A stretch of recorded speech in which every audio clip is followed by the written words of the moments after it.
Comme grand maître de l'ordre national du Lion.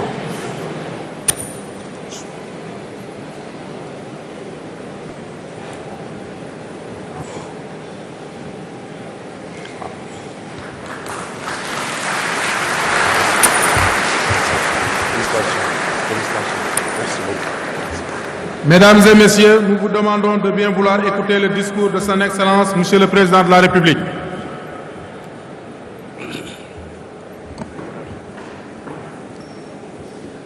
Excellences, Madame, Messieurs les chefs d'État, chères sœurs, chers frères, Mesdames les Premières Dames, Monsieur le Vice-président,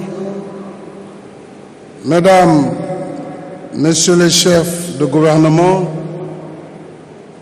Mesdames, Messieurs les chefs de délégation des pays amis et institutions partenaires,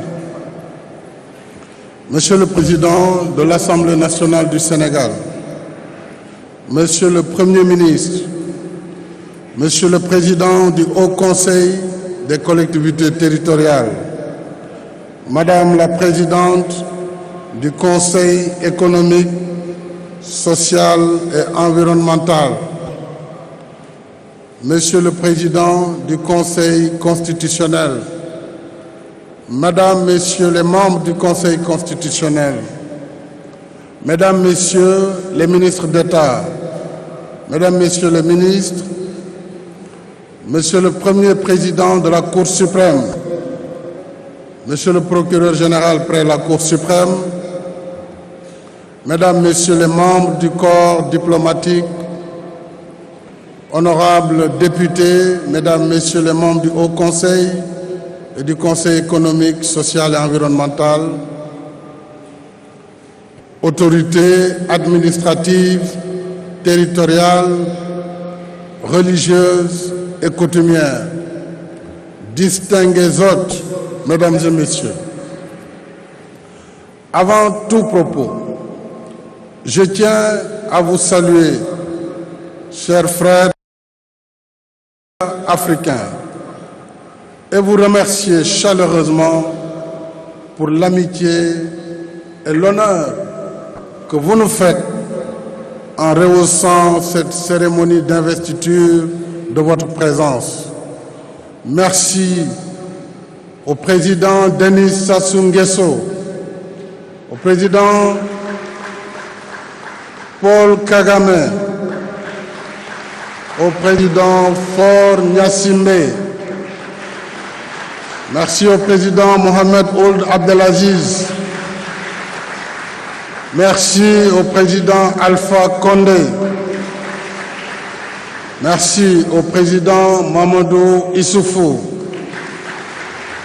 merci au président Alassane Ouattara, merci au président José Carlos Fonseca, merci au président Ibrahim Boubacar Keïta, merci au président José Mario Vaz, merci au président Mohamedou Bouhari, merci au président Roch Marc Christian Kaboré, merci au président Adama Barrow, merci également au président George Weah,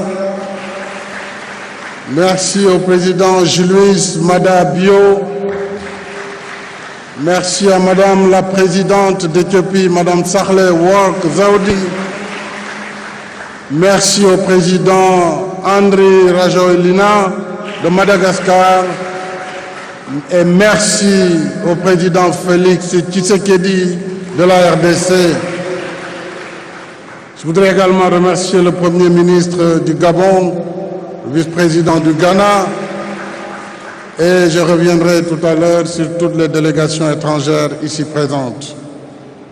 Fidèle à l'attachement panafricaniste du Sénégal, je me réjouis de poursuivre, chers collègues, avec vous, nos efforts communs pour la paix, la sécurité, la stabilité et l'intégration africaine. Je remercie tous les pays et institutions partenaires qui ont envoyé des délégations à l'occasion de cette cérémonie, ainsi que tous nos invités ici présents. Au nom du peuple sénégalais et en mon nom personnel, je vous souhaite la bienvenue et un agréable séjour parmi nous. Monsieur le Président du Conseil constitutionnel, je voudrais vous remercier, ainsi que les membres du Conseil, pour vos félicitations et vos propos aimables. Le 24 février dernier, les citoyens sénégalais se sont massivement rendus aux urnes avec un taux de participation de 66,23% pour choisir, dans le calme et la sérénité, leur futur président de la République. Les observateurs nationaux et internationaux ont salué à l'unanimité la bonne organisation du scrutin et attesté que le vote a été libre et transparent. Le mérite en revient au peuple sénégalais. Je rends grâce à Dieu. Je réitère ma profonde gratitude aux citoyennes et citoyens qui m'ont renouvelé leur confiance à une majorité confortable de 58,26%. Je ressens dans cette confiance renouvelée un honneur pour le bilan qu'elle approuve et une motivation à poursuivre mes efforts pour répondre aux espérances de la nation. Je pense aussi aux compatriotes qui ont exprimé d'autres choix. Ces choix, comme celles de la majorité, j'allais dire ces voix, comme celles de la majorité, méritent le respect pour la diversité qu'elle apporte à notre expérience démocratique. Je dois reconnaître et gratitude, je dois reconnaissance et gratitude pour son soutien et sa patience à ma famille qui me donne la force et la quiétude de me consacrer entièrement aux servitudes de l'État en vertu du serment que je viens de prêter. Je serai le président de toutes les Sénégalaises et de tous les Sénégalais. Je renouvelle par conséquent mon appel au dialogue sans exclusive, un dialogue constructif et ouvert à toutes les forces vives du pays,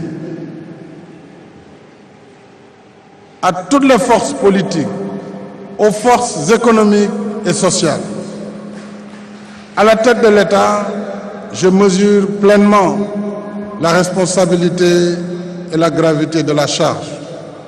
Elle rappelle, cette charge, que la démocratie et la République consacrent l'égale dignité des citoyens et que le mandat électif n'établit aucun privilège au profit du mandataire sur les mandants, mais plutôt une mission au service du bien commun. Il s'agit de servir et non de se servir. C'est donc avec humilité et détermination que je me remets au service du peuple sénégalais. Au cours des 7 dernières années, je me suis pleinement consacré à l'avènement d'un Sénégal pour tous, à travers le plan Sénégal émergent et en mettant en place des politiques publiques fondées sur l'équité territoriale et la justice sociale. Ainsi, nous avons amélioré les performances de notre économie grâce à l'assainissement des finances publiques et à des réformes hardies en matière de gouvernance. Nous avons réalisé des infrastructures structurantes, redressé le secteur de l'énergie, désenclavé des zones isolées et apporté des services sociaux de base dans des localités jusque-là défavorisées.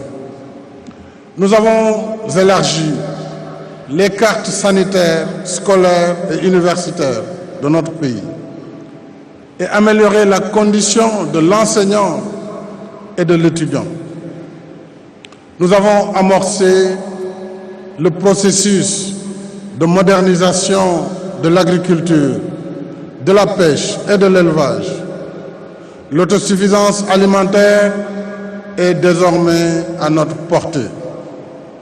Nous avons mis en place des instruments novateurs d'inclusion sociale et d'équité territoriale, notamment le programme d'urgence de développement communautaire, le programme d'urgence de modernisation des axes et territoires frontaliers, les programmes de modernisation des villes et cités religieuses, les bourses de sécurité familiale, la couverture maladie universelle et les cartes d'égalité des chances pour les personnes vivant avec un handicap. Voilà, mesdames et messieurs, un aperçu du bilan que le peuple sénégalais, souverain, a positivement sanctionné le 24 février 2019. Nos acquis sont indéniables et seront renforcés par la mise en œuvre de la deuxième phase du plan Sénégal émergent sur la période 2019-2024. En même temps, je suis conscient des défis devant nous parce que j'ai le Sénégal au cœur. Du fond de nos campagnes, aux confins de nos cités, je ressens toutes les pulsions de notre pays, dont celle ardente de notre jeunesse. Pour la séquence que nous ouvrons aujourd'hui, cette jeunesse vibrante et créative qui incarne l'espoir et la force vitale de la nation restera au premier rang de mes priorités. En conséquence, des efforts encore plus soutenus seront consacrés à l'emploi et à l'employabilité des jeunes. Je poursuivrai la réforme de notre système éducatif afin qu'à tous les niveaux, il ouvre davantage la possibilité à la formation professionnelle. Je renforcerai par conséquent les initiatives et programmes dédiés à l'apprentissage au métier et à l'esprit d'entreprise comme la formation école-entreprise en collaboration avec le secteur privé, la délégation à l'entrepreneuriat rapide pour les femmes et les jeunes et l'Office national de la formation professionnelle. De même, le réseau des centres de formation professionnelle et technique sera étendu à raison d'un centre au moins dans chacun de nos 45 départements. L'ADER et le Fonds de garantie des investissements prioritaires soutiendront davantage les jeunes créateurs de start-up, en particulier dans l'économie numérique. Je porterai également une attention particulière aux politiques publiques en faveur des femmes et des filles. Toujours à la tâche, dans nos villes comme dans nos campagnes, les femmes sont des héroïnes au quotidien. Nous ne pourrons pas avancer sur la voie du développement en laissant derrière plus de la moitié de notre société. Nos mères, nos épouses, nos sœurs et nos filles. Toutes les initiatives de soutien à l'amélioration de la condition féminine seront par conséquent maintenues et renforcées. Je pense aux facilités en matière de soins de santé pour la femme et les enfants à bas âge, aux équipements d'allègement des travaux pour les femmes, au financement de la délégation à l'entrepreneuriat rapide, au fonds d'impulsion de la microfinance, au nouveau fonds de promotion de la microfinance islamique et à la construction de nouveaux centres d'assistance et de formation dédiés aux femmes et aux jeunes filles. La troisième priorité que je compte mettre en œuvre tient à l'amélioration de notre cadre de vie, à la promotion d'un habitat décent pour tous et à la sauvegarde de notre environnement. Il y a urgence à mettre fin à l'encombrement urbain.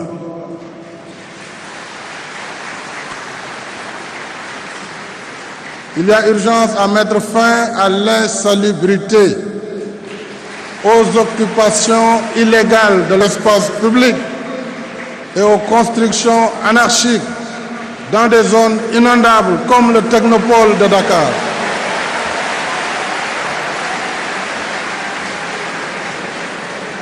J'appelle à une mobilisation générale pour forger l'image d'un nouveau Sénégal.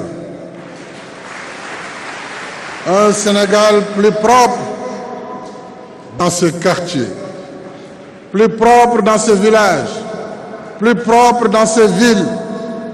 En un mot, un Sénégal avec zéro déchet.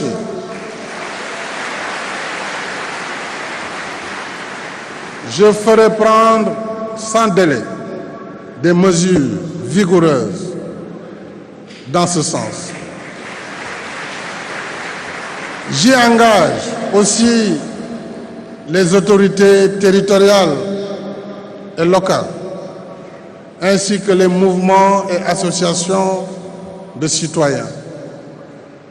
S'agissant de l'habitat, je lancerai un vaste programme pour la construction de 100 000 logements sur les 5 années, afin que progressivement, chaque famille sénégalaise, quels que soient ses revenus, puisse avoir accès à un logement décent à un coût accessible.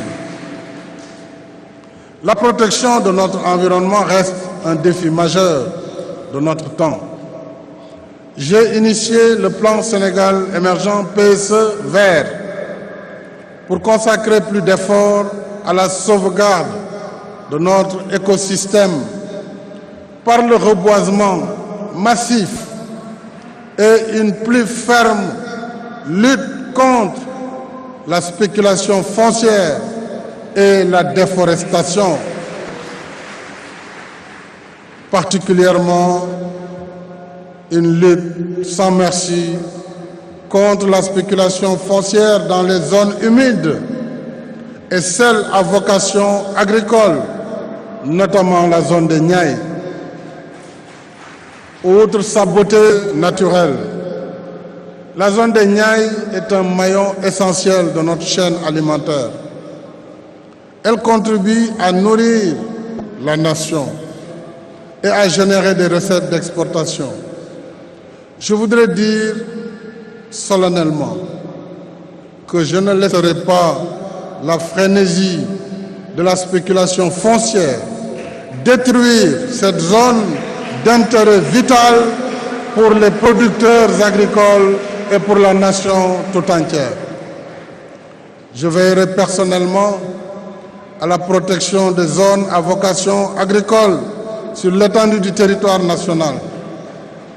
En même temps, dans le processus d'aménagement de nouvelles zones urbaines de Diamniadio et du Lac Rose, je réitère l'attention particulière que j'accorde à la préservation de l'écosystème, en particulier la conservation du baobab, ce grand arbre multiséculaire, emblème de notre pays.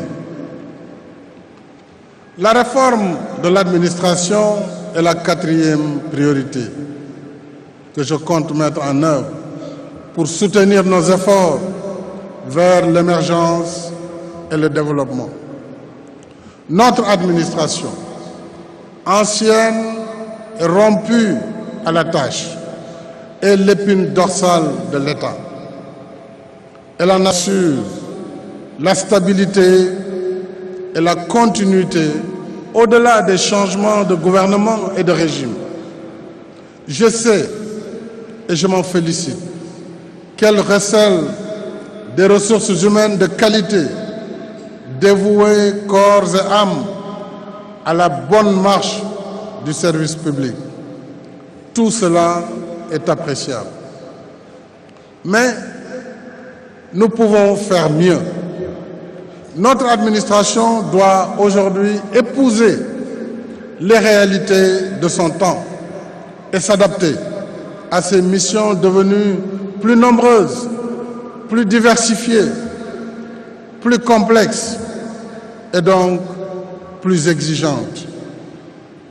Or, dans bien des cas, trop de routine, trop de lenteur, trop de procédures et de formalités indues continuent d'altérer l'efficacité du service public et la compétitivité de notre économie. Dans la nouvelle dynamique que je compte imprimer à la conduite des affaires publiques, j'ai la ferme intention d'inscrire toutes les actions de l'État en mode fast-track. Nous l'avons déjà réussi pour des projets et initiatives majeures. Il nous faut généraliser ces meilleures pratiques.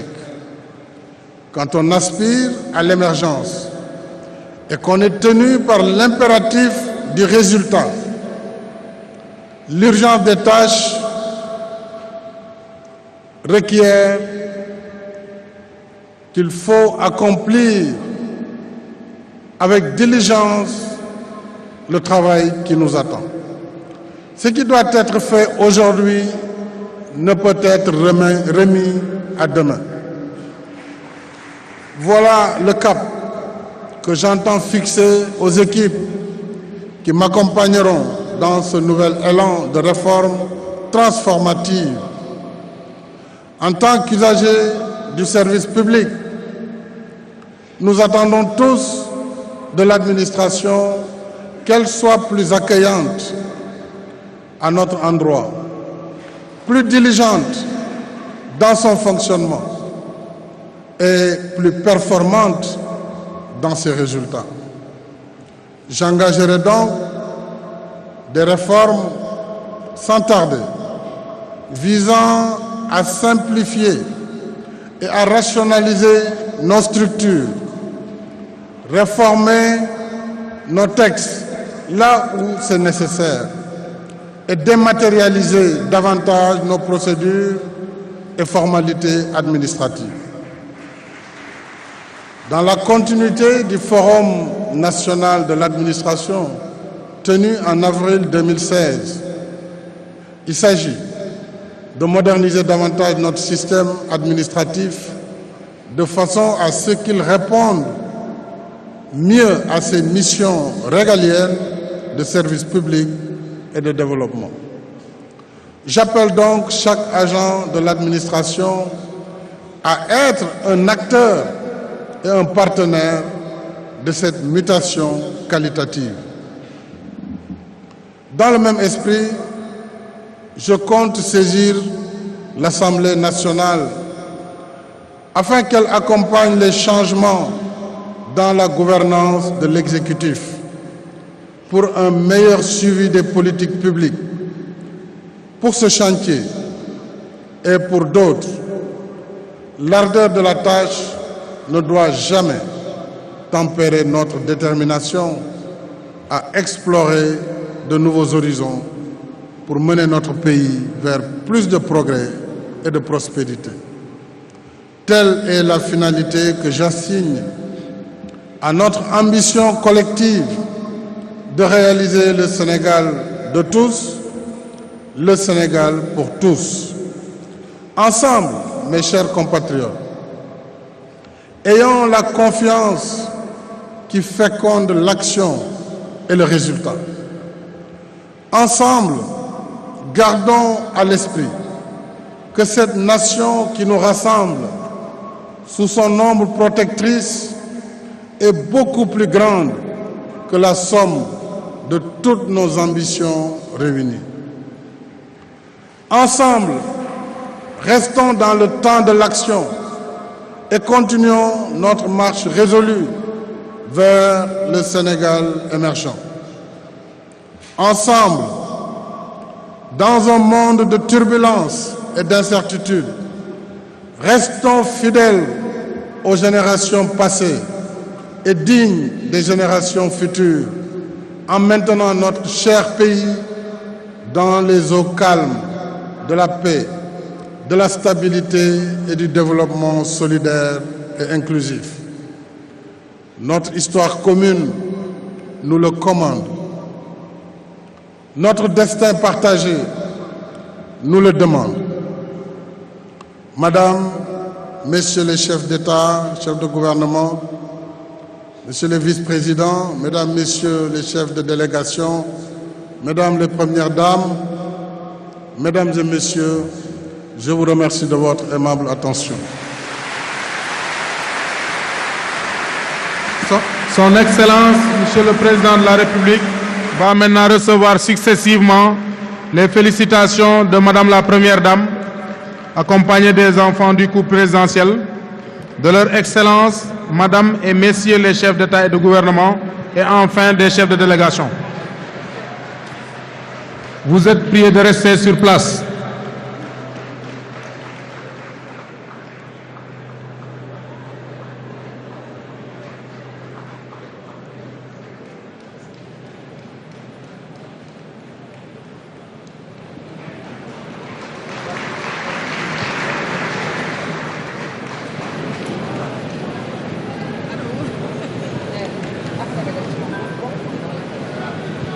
Nous suivrons le reste de la cérémonie en étant assis dans la salle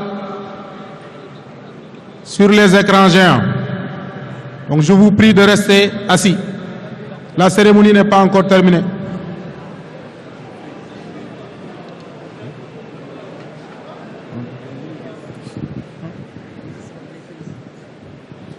Voilà, comme ni ngeen ko Ça c'est l'assistance. Je m'adresse à l'assistance. Comme ni ngeen ko gisee président yi ñoom ñëw nag ndokkeel njiitu réew mi comme ni ngeen ko gisee.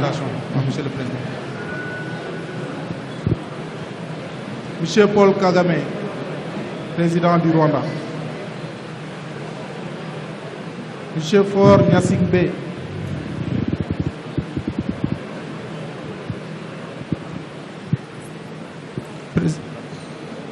Président du Togo. Son Excellence, Monsieur Mohamed Ould Abdel Aziz, président de la République islamique de Mauritanie.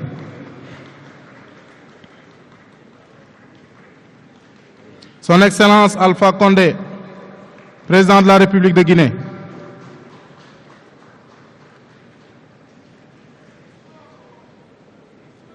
Son Excellence Monsieur Mamadou Issoufou, président de la République du Niger.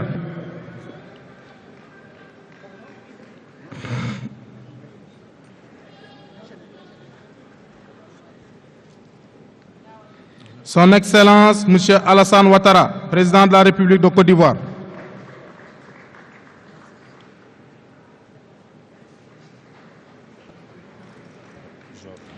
Son Excellence Jorge Carlos de Fonseca, président de la République de Cabo Verde.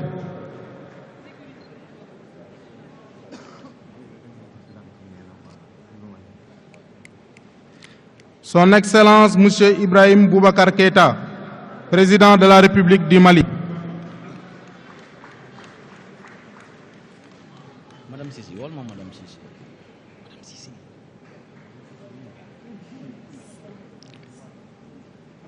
Son Excellence Monsieur José Mario Vaz, président de la République de Guinée-Bissau.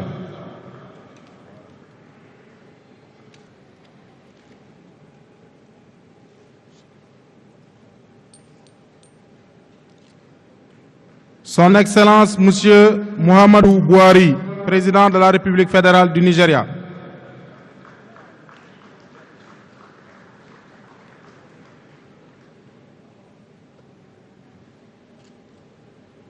Son Excellence Monsieur Roch Marc Christian Kaboré, président du Faso.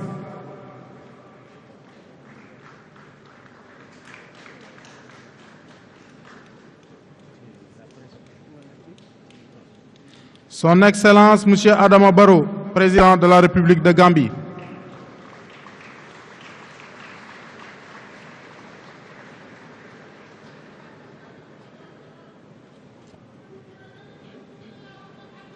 Son Excellence Monsieur George Weah, président de la République du Libéria.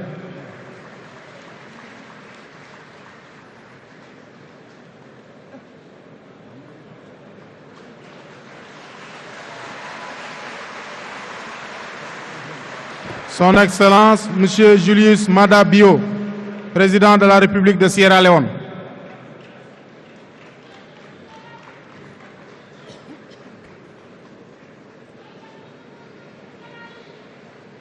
Son Excellence Madame Sahle Work Zewde, présidente de la République fédérale démocratique d'Éthiopie.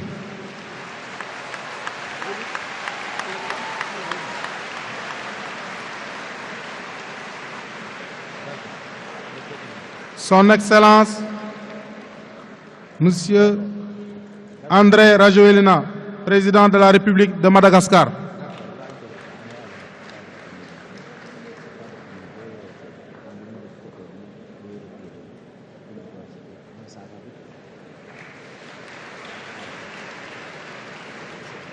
Son Excellence Monsieur Félix Tshisekedi, président de la République démocratique du Congo.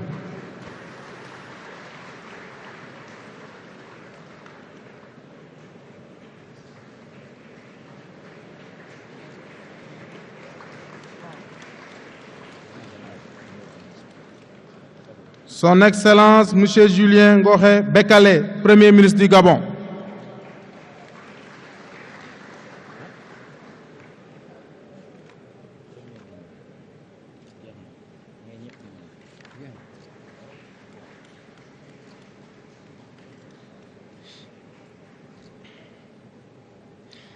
Mesdames et Messieurs,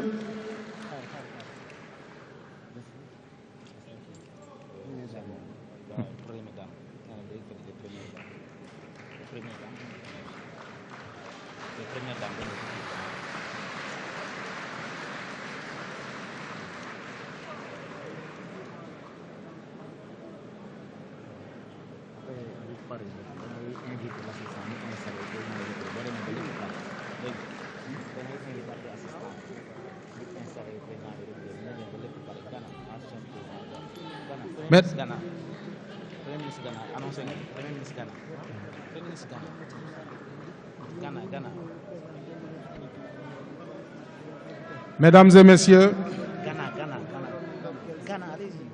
Monsieur le Premier ministre du Ghana.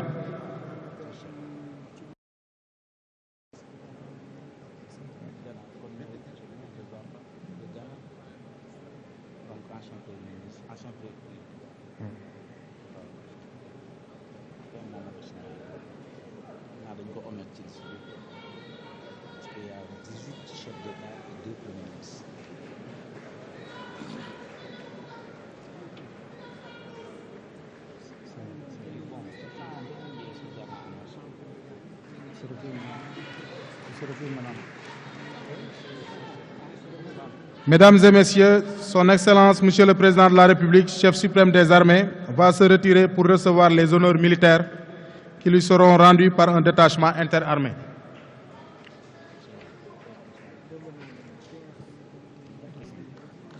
Ce sera en compagnie de Monsieur le Général de corps d'armée, chef d'état-major général des armées, et les chefs d'État et de gouvernement et de délégation.